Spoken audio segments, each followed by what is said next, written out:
nih ya, buat orang yang kalau lampu merah baru hijau klakson, ya please berisik, kagak usah pakai klakson. Orang-orang dia pengen jalan, kan baru hijau, iya emang dia the place baru hijau set gitu ya, seng gitu kan, kudu ngoper gigi kalau yang manual. Kalau yang matic kudu digas pelan-pelan, ada mobil kudu ngoper gigi, iya rem tangannya dicabut dulu, dianuin dulu, itu apa namanya, jangan pakai klakson. Iya, orang-orang lagi pengen jalan, jadi please kalau baru hijau jangan tantan tintin bae, puyeng pala di jalanan panas ya, please.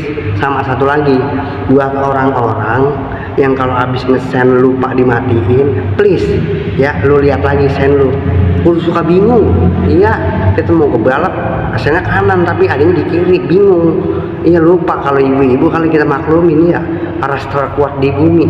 Lu kadang bapak anak sekolah yang lupa matiin sen ya, please lihat lagi sen lu, oke? Bagaimana konsepnya sih?